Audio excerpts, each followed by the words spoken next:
नमस्ते। आज अपन पढ़ेंगे बेसिक केमिस्ट्री का लेसन नंबर 1। तो बेसिक केमिस्ट्री के अंदर सबसे पहला अपन पढ़ेंगे टॉपिक एटम, जिसको हिंदी में बोलते हैं परमाणु। पहले परमाणु के बारे में अपन जानेंगे जनरल सी बातें जानेंगे, जिससे कि अपन आगे फिर पीरियोडिक टेबल में जा सके, किस तरह से इलेक्ट्रॉन फिलिंग अपन को करनी है किसी एटम में। तो पहले तो अपन को यह पता होना चाहिए एटम क्या चीज होती है, क्या बला होती है। तो देखिए, सबसे पहले एक जनरल वे में मैं अगर बताता हूं, हम किसी भी थ्योरी के ऊपर नहीं जा रहे हैं, अभी हम सिर्फ पढ़ रहे हैं बेसिक। और बेसिक के अंदर जो होगा, अपन सिर्फ एक मोटी मोटी चीज जो कि चलती आ रही है या कहते हैं समझने में आसानी रहेगी, वो हम पढ़ेंगे। वास्तविक एटम कैसा होता है उस पर भी थोड़ा सा जाएंगे, लेकिन ज्यादा डिस्कस नहीं करेंगे। तो सबसे पहले एटम होता कैसा है। तो एटम जो होता है उसके सबसे बीच में क्या होता है, नाभिक होता है। क्या होता है, नाभिक। थोड़ा सा दूर लिखा, जिसको इंग्लिश में क्या बोलते हैं, न्यूक्लियस भी बोलते हैं। इस नाभिक के अंदर प्रोटॉन और क्या होते हैं, neutron. P for proton, N for neutron. तो मैं यहां लिख देता हूं, ये क्या है, प्रोटॉन, और ये जो दूसरा क्या है, न्यूट्रॉन। जो बीच का भाग होता है किसका, एटम का। फिर उस एटम के ऊपर, उस न्यूक्लियस के ऊपर होती है कक्षाएं। जैसे कि मान लो कि ये अपना सन है, सूरज है, सूरज के चारों ओर अलग अलग जो ग्रह हैं वो घूमते रहते हैं। तो पहला मान लो कोई ग्रह है, वो ग्रह इसके चारों तरफ, किसके, सूरज के चारों तरफ घूम रहा है। तो ये किस में घूम रहा है, एक कक्षा होती है, उस कक्षा में वो घूमता है, एक ऑर्बिट में वो एक घूमता है। तो उसको अपन क्या बोलते हैं कि भाई जिस परिधि में, जिस में घूम रहा है वो क्या होगी, उसकी कक्षा। तो ये मान लो ये पहली कक्षा है, मान लो पहला ग्रह घूम रहा है, इसके ऊपर एक और है, ये कौन सी कक्षा हो गई, दूसरी कक्षा। इसके ऊपर एक और है, ये कितनी कक्षा हो गई, तीसरी। इसके ऊपर एक और कक्षा है, चौथी। इस तरह से ये अलग अलग कक्षाएं हो सकती हैं। ठीक है, ये प्रोटॉन और ये न्यूट्रॉन किसमें होते हैं, नाभिक के अंदर। ऐसे नाभिक के अंदर या न्यूक्लियस के अंदर प्रोटॉन और न्यूट्रॉन है। इसके इस न्यूक्लियस के अराउंड क्या है, कक्षाएं। इन कक्षाओं में कौन घूमता है, जैसे सन के चारों तरफ कौन घूम रहा है, प्लेनेट, अलग अलग जो प्लेनेट घूम रहे हैं। तो यहाँ पर न्यूक्लियस के चारों तरफ कौन घूम रहा है, अलग अलग इलेक्ट्रॉन अलग अलग कक्षाओं के अंदर चक्कर लगाते हैं, अलग अलग। इनको अपन ने यहाँ पर क्या नाम दे दिया, जैसे वहां पर नाम होता है, क्या होता है, ऑर्बिट। ठीक है, इन्हीं को हिंदी में क्या बोलते हैं, कक्षा। और अपन इनको क्या बोल सकते हैं, शेल। ये अलग अलग नाम है, ऑर्बिट बोलो, कक्षा बोलो, या फिर शेल बोलो। तो ये जो है पहला जस्ट न्यूक्लियस के पास वाला फर्स्ट नंबर ऑर्बिट हुआ या शेल हुआ। इस शेल में इलेक्ट्रॉन होते हैं, ठीक है, जो इसके न्यूक्लियस के चारों ओर घूमते हैं। ये तो जनरल हुआ एटम का। वास्तव में परमाणु कैसा होता है, बीच में क्या है, न्यूक्लियस। इसके अराउंड मान लो कि पहली वाली जो कक्षा है, शेल है, इसमें इलेक्ट्रॉन इस तरह से घूम रहा है। ठीक है, अब दूसरी कक्षा वो थोड़ी सी बड़ी होगी, इलेक्ट्रॉन इस तरह घूम सकता है। तीसरी में इस तरह इलेक्ट्रॉन इस तरह, मतलब इलेक्ट्रॉन इस तरह रैंडमली आप देखोगे तो इस तरह घूमेंगे। तो एक एटम 3D आपको दिख रहा होगा, समझ में आ रहा होगा कि किस तरह से इलेक्ट्रॉन घूमते।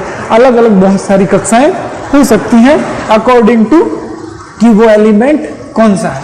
तो आपको प्रोटॉन, सबसे पहली बात क्या होती है कि न्यूक्लियस में क्या है, प्रोटॉन और न्यूट्रॉन। ठीक है, किसमें है, न्यूक्लियस में। फिर उसके ऊपर क्या है, इलेक्ट्रॉन है।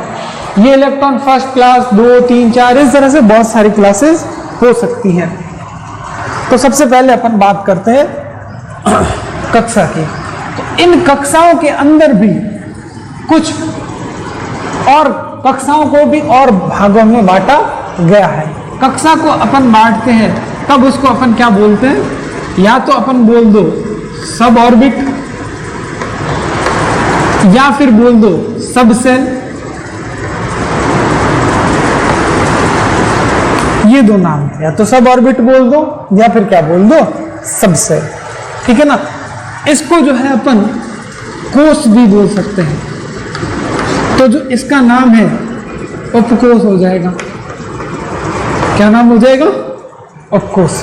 तो कहने का मतलब है कि यहां पर कोष के अंदर क्या होते हैं, उपकोष। फिर उपकोष को और भागों में उपकोष का और डिवीजन करते हैं, तब अपन उनको क्या बोल देते हैं, कक्षक। क्या बोलते हैं, कक्षक, या फिर इनको क्या बोलते हैं, ऑर्बिटल। कक्षक इंग्लिश में अपन क्या बोलेंगे, ऑर्बिटल। एक बार आप हिंदी का देख लो, नाभिक है, न्यूक्लियस है, आगे मैं जो भी टर्म्स यूज करूंगा लगभग इंग्लिश की यूज करूंगा, तो एक बार आप देखिए। सब सेल को क्या बोलेंगे, उपकोष। तो ऑर्बिटल, ऑर्बिट है, ऑर्बिट किसमें चेंज होगा, सब ऑर्बिट में, और सब ऑर्बिट जो है वो किसमें चेंज होगा, कक्षक के, मतलब चेंज का मतलब डिवाइड होगा। फिर आगे किसमें होगा, कक्षक में। कहने का मतलब है अपन जब एड्रेस लिखते हैं तो सबसे पहले क्या है कि वे किस राज्य में जानी है। ठीक है, तो कोई राज्य गया, फिर अपन को पता है कि कौन से उस राज्य के कौन से जिले में, फिर जिले का कौन सा गांव है। तो इस तरह से इलेक्ट्रॉन का वास्तव में क्या है, पता है। तो सबसे बड़ा जो भाग हो गया वो कौन सा हो गया, एटम। एटम के अंदर क्या है, कोष या कक्षा या शेल। सेल में क्या है, सब सेल। सब सेल में क्या है, कक्षक। उन कक्षकों में क्या रहते हैं, ये जो मैं इलेक्ट्रॉन बना रहा हूं वो। अब सबसे पहले अगर मैं बात करूं कक्षा की, तो कक्षा, पहली कक्षा को नाम दिया जाता है K, दूसरी कक्षा को L, तीसरी कक्षा को M, चौथी को NOP। इस तरह से जितनी कक्षाएं जैसे जैसे बढ़ती जाएगी वैसे वैसे उनका नाम होगा। तो पहली कक्षा को K, दूसरी को L, तीसरी को M, चौथी को N एंड सो ऑन। ये इस तरह से आगे चलती रहेगी। तो ये जनरल डायग्राम किसका है, एटम का। ये जनरल डायग्राम है जिसको आपको समझना पड़ेगा। अब अपन बात करते हैं, थोड़ा सा एक चीज पूछी जाती है प्रोटॉन और न्यूट्रॉन के बारे में। तो देखिए,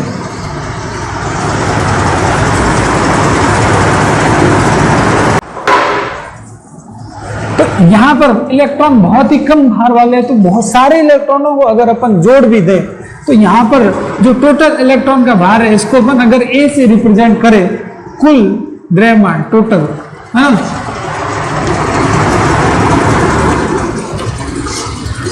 किसके बराबर होगा, तो इलेक्ट्रॉन को नगण्य मान ले तो टोटल भार किसका होगा, प्रोटॉन का। कुल प्रोटॉन की संख्या और कुल न्यूट्रॉन की संख्या। क्यों, क्योंकि अपन को पता है कि 1 पॉइंट और समथिंग किसका भार है, प्रोटॉन का ही, और 1 पॉइंट और समथिंग किसका भार है, न्यूट्रॉन का ही। तो बाकी वाले को नेग्लेक्ट कर दे अगर अपन पीछे वाले भार को, तो अपन किसका, एक कोई माने 1 यूनिट, प्रोटॉन 1 यूनिट है और न्यूट्रॉन भी कितनी है, 1 यूनिट। तो जितने नंबर ऑफ प्रोटॉन होगा और जितने नंबर ऑफ न्यूट्रॉन होगा उतनी उसका भार होगा। तो कुल द्रव्यमान किसी भी एटम का क्या होगा, प्रोटॉन और न्यूट्रॉन। तो बाहर वालों का कुछ भार होगा नहीं, खाली किसका होगा, प्रोटॉन और न्यूट्रॉन का भार होगा। तो एक फॉर्मूला अपने पास बन गया कि द्रव्यमान बराबर क्या हो जाएगा, P प्लस M, है ना। द्रव्यमान क्या हो गया, प्रोटॉन प्लस न्यूट्रॉन। अब हो सकता है कि वो किसी का भार दे दे, मान लो मैंने किसी का भार दे दिया, किसी एलिमेंट का भार मुझे दे रखा है कितना, 40। अब वो पूछ रहा है, वो बोल रहा है कि प्रोटॉन यहाँ पर 20 है, तो बताओ नंबर ऑफ न्यूट्रॉन कितने होंगे। अपन आराम से निकाल सकते हैं, एक ही वैल्यू दे रखी है, P यहाँ पर कितना है 20 और न्यूट्रॉन अपन को पता नहीं है। तो जब 20 यहाँ पर जाएगा तो 40 माइनस 20 बराबर अपने को क्या आ जाएगी, न्यूट्रॉन की संख्या।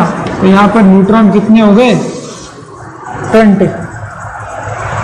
ठीक है, तो इस तरह के कई बार क्वेश्चन पूछे जा सकते हैं। मान लो किसी का आपको मास भी पूछ सकता है, द्रव्यमान का मतलब होता है मास। मान लो एक क्वेश्चन दे देता हूं कि मास क्या होगा किसी एटम का अगर उसका अंदर प्रोटॉन कितने हैं 15 और न्यूट्रॉन भी कितने हैं 15। तो अपन को पता है अकॉर्डिंग टू फॉर्मूला A बराबर p प्लस m, मतलब नंबर ऑफ प्रोटॉन और नंबर ऑफ न्यूट्रॉन। प्रोटॉन कितने हैं 15, न्यूट्रॉन कितने हैं 15, तो अपने पास द्रव्यमान इसका कितना हो गया 30। तो ये आ गया आंसर। इस तरह से इजी से क्वेश्चन पूछे जाते हैं, मतलब किसी में द्रव्यमान है तो वो कहां से डिसाइड होगा, प्रोटॉन और न्यूट्रॉन से। अब जब पीरियोडिक टेबल की बात आती है तो पीरियोडिक टेबल में क्या होता है कि आपने देखा होगा पीरियोडिक टेबल के अंदर कि एटॉमिक नंबर के हिसाब से उनको जमाए हुए रखें। आखिर ये एटॉमिक नंबर आए कहां से, ठीक है। मेन इंपॉर्टेंट चीज है कि भाई एटॉमिक नंबर से जमा तो दिया, पर एटॉमिक नंबर कैसे दिया, ठीक है उनको। तो एटॉमिक नंबर वास्तव में क्या होता है, किसी का भी एटॉमिक नंबर जिसको अपन क्या बोलते हैं, परमाणु क्रमांक। क्या बोलते हैं, परमाणु क्रमांक। तो जो परमाणु क्रमांक होता है वो वास्तव में कुछ नहीं, नंबर ऑफ प्रोटॉन। तो मान लो किसी में नंबर ऑफ प्रोटॉन जो है, यहां मैं लिख देता हूं नंबर ऑफ प्रोटॉन, और इधर मैं लिख देता हूं एटम। मान लो किसी में नंबर ऑफ प्रोटॉन कितना हो 1, तो इसका मतलब उसका एटॉमिक नंबर भी कितना होगा, है ना। यहां पे और करके क्या लिख देता हूं, एटॉमिक नंबर। इसका एटॉमिक नंबर भी क्या होगा 1, नंबर ऑफ। इसका मतलब हुआ कि नंबर ऑफ प्रोटॉन को अपन ने क्या बोला, सारे एलिमेंट ले लिए और एक एक एलिमेंट के अपन ने प्रोटॉन को गिन लिया। पता चला कि किसी एक एलिमेंट के अंदर एटॉमिक नंबर 1 कब आएगा, जब उसमें नंबर ऑफ प्रोटॉन कितना है 1 है। नंबर ऑफ प्रोटॉन 1 है, इसका मतलब उसका एटॉमिक नंबर, मतलब पीरियोडिक टेबल में आवर्त सारणी में अपन ने उसको कौन सा स्थान दिया है, पहला स्थान दिया है। और वो कौन है, वो है हाइड्रोजन, जिसके अंदर प्रोटॉन कितना होता है 1। सेकंड अगर अपन बात करें कि नंबर ऑफ प्रोटॉन किसी में 2 है, तो भाई किस में 2 है, वो है किसके अंदर 2, हीलियम के अंदर 2, तो उसका एटॉमिक नंबर भी क्या है 2। ऐसे ही नंबर ऑफ प्रोटॉन मान लो किसी में 11 है, तो उसका एटॉमिक नंबर भी क्या है 11 है, और वो कौन सा है, सोडियम, ठीक है। इस तरह से पीरियोडिक टेबल बनाई गई है। अब मजेदार बात यह है कि जितने नंबर ऑफ प्रोटॉन होंगे उतने ही, अगर न्यूट्रल एटम है, कैसा एटम है, neutral atom, electron in neutral, मतलब उदासीन परमाणु, उदासीन परमाणु। देखो उदासीन परमाणु का क्या मतलब है कि न उस पे प्लस का चार्ज है और न ही उस पे कैसा चार्ज है, माइनस का चार्ज है। वो पूर्णतः कैसा है, उदासीन है। तो उदासीन कोई भी एटम या एलिमेंट कब होगा, उदासीन तब होगा, देखो ये प्रोटॉन है और ये क्या है, न्यूट्रॉन है। प्रोटॉन पर जो आवेश होता है वो कैसा होता है, प्लस का। न्यूट्रॉन पर आवेश क्या होता है, 0। इलेक्ट्रॉन पर कौन सा आवेश होता है, नेगेटिव, है ना। यहाँ पे होता है पॉजिटिव। जितना प्रोटॉन पर पॉजिटिव में आवेश होता है उतना ही इलेक्ट्रॉन में नेगेटिव का आवेश होता है, मतलब बराबर बराबर आवेश होता है। और कोई भी चीज न्यूट्रल कब होगी, उदासीन कब होगी, जब पॉजिटिव और नेगेटिव दोनों क्या होंगे, बराबर बराबर होंगे, तब वो चीज न्यूट्रल होगी। तो कोई भी एटम न्यूट्रल कब होगा, जब नंबर ऑफ प्रोटॉन और नंबर ऑफ इलेक्ट्रॉन क्या होंगे, बराबर होंगे। कि मान लो कोई अपने पास एटम है जिसमें 5 तो क्या है, प्रोटॉन, कितने हैं 5, और उसी में कितने इलेक्ट्रॉन भर रखे हैं मैंने, 5 क्या भर रखे हैं, इलेक्ट्रॉन। तब वो क्या हो गया, उदासीन। क्यों, क्योंकि 5 प्रोटॉन का पॉजिटिव और 5 इलेक्ट्रॉन का नेगेटिव, इन दोनों ने एक दूसरे को क्या कर दिया है, बैलेंस कर दिया है, इसलिए वो क्या हो गया, न्यूट्रल। तो इसका मतलब अगर किसी का एटॉमिक नंबर 1 है तो उसके न्यूट्रल अवस्था के अंदर, न्यूट्रल फेज के अंदर, उसके अंदर नंबर ऑफ इलेक्ट्रॉन भी कितना होगा? 1। ऐसे अगर किसी में नंबर ऑफ प्रोटॉन कितने? 2। अगर वो न्यूट्रल अवस्था में है, इलेक्ट्रॉन इन न्यूट्रल एटम, तो उदासीन परमाणु के अंदर इलेक्ट्रॉन की संख्या भी उतनी ही की उतनी होगी। क्लियर है ये चीज? तो जब ये चीज क्लियर हुई, नंबर ऑफ इलेक्ट्रॉन अपन को आ गए, नंबर ऑफ प्रोटॉन अपन को आ गए, तो अपन को क्या पता होना चाहिए? किसी का भी अपन को परमाणु क्रमांक या एटॉमिक नंबर अपन को पता होना चाहिए। जब अपन ये पहुंचेंगे किसके अंदर? पीरियोडिक टेबल पर पढ़ेंगे तो सबके अपन एटॉमिक नंबर पढ़ेंगे। उससे पहले थोड़ा सा इलेक्ट्रॉनिक कॉन्फ़िगरेशन भी अपन को आना चाहिए। तो नेक्स्ट अपन बढ़ते हैं प्रिंसिपल क्वांटम। हालांकि एटॉमिक स्ट्रक्चर जब अपन पढ़ेंगे तब ये सब चीजें वापस से एक बार रिपीट होगी, लेकिन जनरल केमिस्ट्री के अंदर अपन को ये चीज आनी चाहिए। तो देखो, सबसे पहले ये न्यूक्लियस, यहां पर प्रोटॉन है और क्या है? न्यूट्रॉन, और उसके चारों ओर ये क्या है?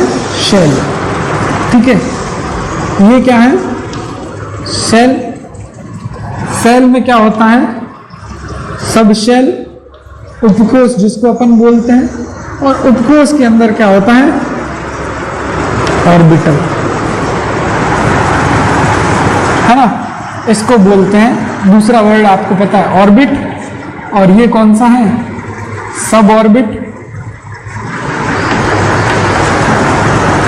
क्वेश्चन ये उठता है कि सब सेल, अब इनका जो एड्रेस है, इनको भी अलग अलग क्वांटम नंबर से डाला गया है। तो अपन ये बोल सकते हैं क्वांटम नंबर। नेक्स्ट जो एटम अपन ने पढ़ा, एटम के अंदर ही अपन नेक्स्ट टॉपिक ले लेते हैं quantum number. Quantum number basically क्या होती है कि ये इलेक्ट्रॉन की पोजीशन, शेल की पोजीशन, सेल की एनर्जी, सब सेल की पोजीशन, सब सेल की शेप और ऑर्बिटल की शेप वगैरह बताने का काम करती है। कौन? Quantum number. और इलेक्ट्रॉन कहाँ पे है, कैसे है, या इसका एड्रेस, या सीधे सीधा बोल सकते हैं कि इलेक्ट्रॉन का ये क्वांटम नंबर जो है वो वास्तव में इलेक्ट्रॉन का क्या है? एड्रेस है। तो अगर मैं सबसे पहले अगर क्वांटम नंबर का बोलूं तो सेल को दिखाने के लिए क्वांटम नंबर हो जाएगी, उस क्वांटम नंबर का नाम है प्रिंसिपल क्वांटम नंबर। कौन सा quantum number? Principal quantum number, जिसको हिंदी में अपन बोलते हैं मुख्य क्वांटम संख्या। कौन सी क्वांटम संख्या? मुख्य क्वांटम संख्या। इसको जो है n से रिप्रेजेंट करते हैं। किससे बताते हैं? n, स्मॉल n से बताते हैं। अब मैंने आपको पहले ही बताया था, ये पहली क्लास है, ये फर्स्ट है, ये दूसरी क्लास, ये तीसरी क्लास, चौथी, पांचवी, इस तरह से चलती जाएगी। तो सेल को अपन ये बोल सकते हैं कि ये क्या है? प्रिंसिपल क्वांटम नंबर, या n की वैल्यू। ये जो क्या है? n की वैल्यू कितनी है? 1। कहां से स्टार्ट होगी? 1 2 3 4 5 और सो ऑन, कितनी भी सेल हो सकती है। फिर आते हैं सब सेल। सब सेल जो है उनको अपन उपकोष भी बोलते हैं। ठीक है, उपकोष के अंदर इन n के अंदर मान लो ये फर्स्ट है, और ये सेकंड है, ये थर्ड है, ये फोर्थ है। ये किसकी वैल्यू है? n की। तो पहले के अंदर कितने उपकोष होंगे? एक उपकोष होगा, और वो कौन सा होगा? 1s का।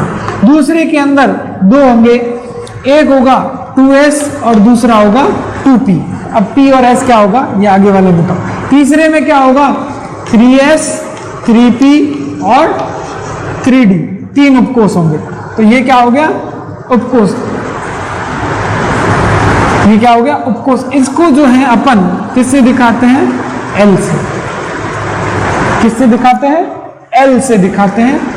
और इससे जो ये जो क्वांटम संख्या होती है इसको अपन बोलते हैं एजीमूथल क्वांटम नंबर। कौन सी quantum number? Azimuthal quantum number. है ना, हिंदी में इसको बोलते हैं दिगंसी क्वांटम संख्या। ठीक है, कौन सी क्वांटम संख्या? दिगंसी क्वांटम संख्या। तो L की वैल्यू जितने n है उतने क्या होंगे? L होंगे। तो एक उपकोष इसमें ये हो गया, इसमें कितने हो गए? दूसरे वाले में, पहले वाले में एक उपकोष, दूसरे वाले में कितने उपकोष हो गए? 2। तीसरे वाले में कितने उपकोष होंगे? 3, 3s, 3p और 3d। चौथे वाले में कितने उपकोष होंगे बताओ? 4, 4s, 4p, 4d और एक और जुड़ जाएगा 4f। ऐसे ही पांचवें में आगे से आगे बढ़ते जाएंगे। तो इसका मतलब ये हुआ एजीमुथल क्वांटम नंबर वो मेरे को क्या दिखा रही है? सबसेल के बारे में बता रही है। एक और क्वांटम संख्या है, तीसरी, थर्ड क्वांटम संख्या है जो है magnetic quantum number. Magnetic quantum number, जिसको मैं बोल सकता हूं चुंबकीय क्वांटम संख्या। हिंदी में क्या नाम देंगे? चुंबकीय क्वांटम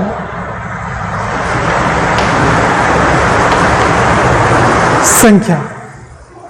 ये क्या बताती है कि भाई इस सब सेल के अंदर जितने ऑर्बिटल हैं उनमें ये कैसे कैसे कितने ऑर्बिटल हैं और वो कहां कहां पे हैं और कैसे कैसे है। तो वापस से एक बार देख लो, ये जो ऊपर वाला है ये कौन बता रहा है? प्रिंसिपल क्वांटम संख्या, नंबर ऑफ n। दूसरी कौन सी है? इसके अंदर और क्या होते हैं? सबसेल। सबसेल को कौन बता रहा है? Azimuthal quantum number. अपन एजीमुथल के बाद में बात करेंगे किसकी? मैग्नेटिक क्वांटम नंबर की।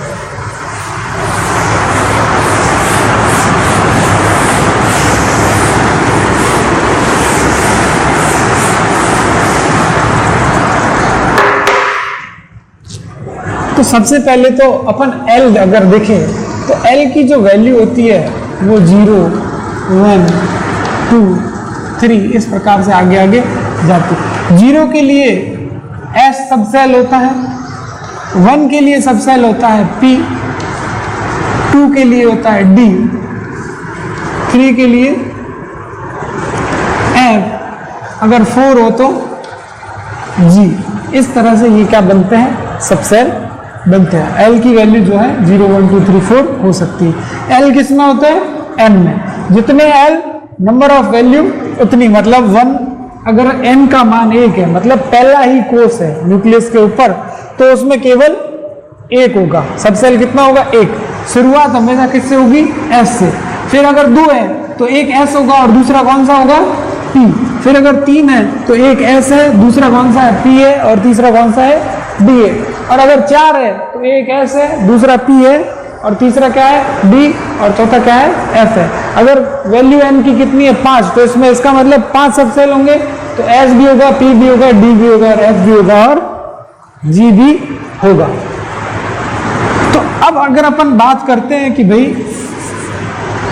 S की, तो S जो होता है उसके अंदर कितने ऑर्बिटल होते हैं? 1 ऑर्बिटल। कितने ऑर्बिटल होते हैं? 1। P में कितने होते हैं? 3 ऑर्बिटल होते हैं। D में कितने होंगे? 5 ऑर्बिटल। और F में कितने होंगे? 7। देखो S में कितने हुए? 1, 3, 5, 7। S में कितने? 1। P में कितने? 3, 1, 2, 3। D में कितने? 1, 2, 3, 4, 5। F में कितने? 1, 2, 3, 4, 5, 6, 7। G में कितने हो जाएंगे? 9। इस तरह से ऑड नंबर में ये आगे आगे बढ़ता जाएगा।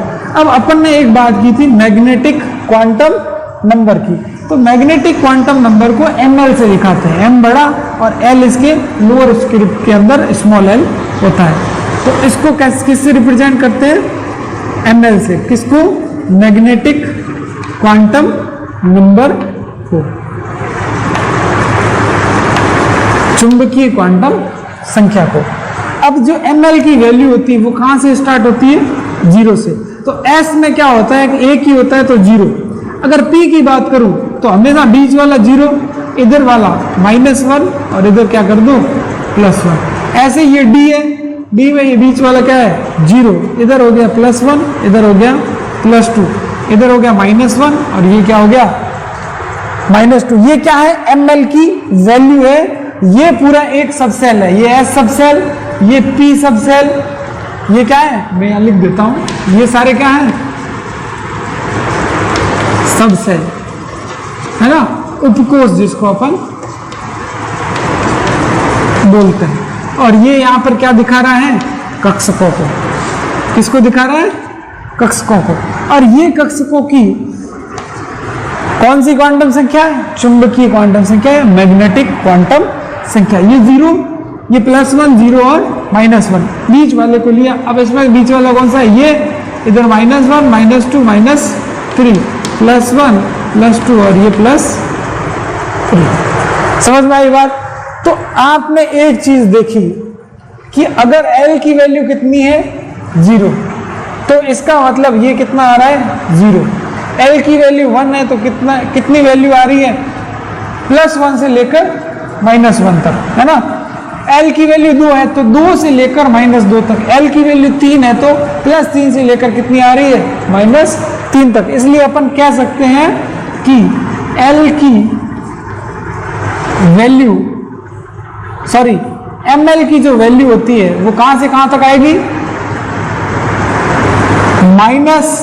+L से लेकर 0 और फिर कहां तक -L तक। किसकी, मैग्नेटिक क्वांटम संख्या की या चुंबकीय क्वांटम संख्या की वैल्यू आएगी। तो ये चीज क्लियर हो गई। तो इससे क्या पता चलता है कि इलेक्ट्रॉन मैं बोलूं कि +1 में है, तो इसका मतलब इलेक्ट्रॉन मैं बोलूं कि L के 1 के किस में है, +1 में है, L1 है। इसका मतलब इलेक्ट्रॉन कहां है, P के अंदर है और इस वाले ऑर्बिटल के अंदर है। अगर मैं बोलूं कि L की वैल्यू जो है 2 है और उसके अंदर +2 में इलेक्ट्रॉन पड़ा, इसका मतलब इस ऑर्बिटल के अंदर क्या है, इलेक्ट्रॉन है। L की वैल्यू अगर मैं बोलूं 3 और इलेक्ट्रॉन कहां पड़ा हो -1 में, तो इसका मतलब इलेक्ट्रॉन कहां है, इस जगह है। समझ में आए ये चीज। तो ये किसके बारे में हो गई, S, P, D, F और G या जो भी ऑर्बिटल है। तो एक और चौथी क्वांटम संख्या होती है जिसका नाम है स्पिन क्वांटम नंबर, चक्रण क्वांटम संख्या।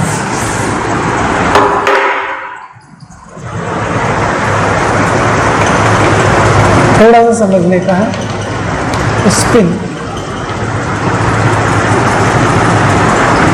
क्वांटम नंबर, चक्रण क्वांटम संख्या। अब ये चक्रण क्वांटम संख्या क्या है, देखो प्रोटॉन होते हैं वो भी घूमते हैं, न्यूट्रॉन होते हैं वो भी इधर अपने अंदर रहते हैं। ये जो इलेक्ट्रॉन है ये इसके चारों तरफ तो घूम ही रहा है, किसके, न्यूक्लियस के। ये इलेक्ट्रॉन जो है वो इसके न्यूक्लियस के चारों तरफ तो घूम ही रहा है। जैसे कि ये मान लो सन है, इसके चारों तरफ जो है अपनी अर्थ घूम रही है, लेकिन साथ ही साथ अर्थ खुद के अपने एक्सिस पर भी रोटेट होती है। तो ऐसे ही जो इलेक्ट्रॉन है वो चारों तरफ घूम रहा है, किसके, सन के, लेकिन साथ ही साथ अपनी जो रोटेशन है खुद भी क्या हो रहा है, रोटेट हो रहा है। तो खुद का रोटेट होना उसको अपन क्या बोलते हैं, स्पिन। और स्पिन से जो क्वांटम नंबर निकलती है उसको अपन ने क्या नाम दिया, स्पिन। मतलब चक्रीय गति कर रही है, चक्रण क्वांटम नंबर इसको नाम दे दिया। अब ये तो किसकी गति हो गई, ऑर्बिट में, और इसके साथ ही साथ ये अपनी खुद की एक्सिस में भी यूं गोल गोल गोल गोल घूम रहा है। चारों तरफ तो घूम ही रहा है, साथ ही साथ क्या है, खुद भी अपनी एक्सिस पर घूम रहा है। तो क्या होगा, ये जो इलेक्ट्रॉन होगा वो या तो इस तरह से घूमेगा क्लॉकवाइज, या फिर ये इलेक्ट्रॉन किस तरह से घूमेगा, एंटी क्लॉकवाइज। मतलब या तो घड़ी की सुई की दिशा, मतलब या तो यूं यूं घूमेगा और या फिर स्पिन करेगा एक ही जगह पे। ठीक है। तो उसके लिए मान लो यूं घूम रहा है, तब इसका निशान अपन कैसे देते हैं, इस तरह से। और अगर यूं घूम रहा है तो निशान इस तरह से देंगे, क्योंकि ये मैग्नेटिक फील्ड जनरेट करता है। तो अगर ये यूं घूमेगा तो अपन ये मानते हैं कि ये इस तरह से आधा तीर का एक हिस्सा अपन ने दिखाया, और ये भी आधा तीर। एक इलेक्ट्रॉन के लिए आधा तीर इसलिए दिखाया है क्योंकि एक इलेक्ट्रॉन या तो यूं घूम सकता है या फिर यूं, जिस दिशा में घूमेगा मैग्नेटिक फील्ड उस दिशा में उस हिसाब से जनरेट होगा। तो इसको वैल्यू कितनी दे दी, मान लो +½ और इसको कितनी दे दी, -½ ऑब्वियसली इलेक्ट्रॉन दो टाइप से घूम सकता है। अगर इलेक्ट्रॉन दो टाइप से घूम सकता है तो मैग्नेटिक जो है क्वांटम नंबर भी कितने टाइप की होगी, 2 की होगी। और मैग्नेटिक क्वांटम नंबर 2 होगी, तो एक को वैल्यू दे दी कितनी, +½ और दूसरे को कितनी दे दी, -½ की वैल्यू दे दी। अब ये किस लिए कैसे आई, ये इलेक्ट्रॉन के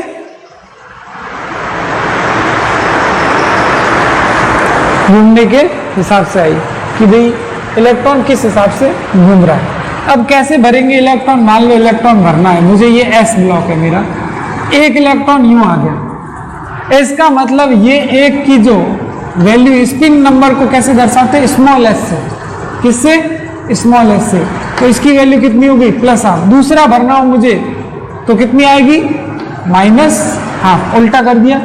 एक कक्षक में हमेशा अलग अलग स्पिन होनी चाहिए। एक कक्षक में मैं 2 इलेक्ट्रॉन मैक्सिमम भर सकता हूं, कितने भर सकता हूं, 2। एक ऑर्बिटल में कितने इलेक्ट्रॉन भर सकता हूं, 2। एक की स्पिन ऊपर, एक की स्पिन नीचे होगी, ये दोनों कैंसिल आउट होंगे, तो टोटल स्पिन कितनी होगी, 0। कुल स्पिन कितनी होगी, 0। तो अधिकतम कितने आ सकते हैं कक्षक में, 2 इलेक्ट्रॉन आ सकते हैं। मान लो कि मैंने कौन सा कक्षक लिया, P। कौन सा लिया, P कक्षक लिया। तो P कक्षक में कितने कक्षक है, P और सब ऑर्बिट में कितने कक्षक है, 3 है। तो एक के अंदर 2 आ सकते हैं, तो टोटल कितने इलेक्ट्रॉन आए, 6। तो कुल कितने इलेक्ट्रॉन आ सकते हैं, 6। अगर मैं बात करूं D की, D सब सेल की बात करूं तो D में कितने कक्षक है टोटल, 5। 1 2 3 और 4 और 5। एक में कितने आएंगे, 2। तो टोटल D में कितने आ सकते हैं, टोटल D के अंदर इलेक्ट्रॉन आ गए 10। तो D में कितने इलेक्ट्रॉन, ऐसे ही F में कितने हैं, कितने कमरे हैं F में, बोलो 7 कमरे हैं। एक में कितने आ सकते हैं, 2। तो टोटल कितने आ जाएंगे F में, 14 इलेक्ट्रॉन मैक्सिमम। कम से कम 0, ज्यादा से ज्यादा कितने, अगर F सब सेल है तो 14 इलेक्ट्रॉन, D है तो 10, P है तो कितने, 6, S है तो कितने, 2। ठीक है, ये चीज क्लियर हुई कि S में कैसे। तो अपने पास क्वांटम नंबर होगी चारों। पहले प्रिंसिपल क्वांटम नंबर का मतलब क्या हुआ कि जो जिस अक्ष के ऊपर जिस कक्षा में घूम रही है उस कक्षा का नंबर क्या है, पहला है तो पहला। दूसरा, उस कक्षा के अंदर उपकोष है, वो क्या हो गई, एजीमुथल क्वांटम नंबर, दिगंसी क्वांटम नंबर। फिर उसके अंदर कक्षक कौन सा है, वो क्या हो गई, चुंबकीय क्वांटम नंबर। जैसे ये कक्षक है तो ये क्या हो गया, +1, ये क्या हो गया 0, ये माइनस हो गया 1। ये किसके बारे में बता रहा है, ये बता रहा है चुंबकीय क्वांटम संख्या। चौथी कौन सी, कि अब वो इलेक्ट्रॉन कैसे पड़ा है वो कौन दिखाएगा, वो दिखाएगा चुंबकीय क्वांटम संख्या, है ना, sorry spin quantum number S, +½ -½ 0। अगर एक ही इलेक्ट्रॉन हो तो अपन क्या बोलेंगे, +½ समझ में आया। हमेशा एक कक्षक में कितने इलेक्ट्रॉन भरने, 2, है ना। अब कैसे इलेक्ट्रॉन भरने वो अपन नेक्स्ट आगे की क्लास के अंदर भरेंगे। ठीक है, थैंक यू।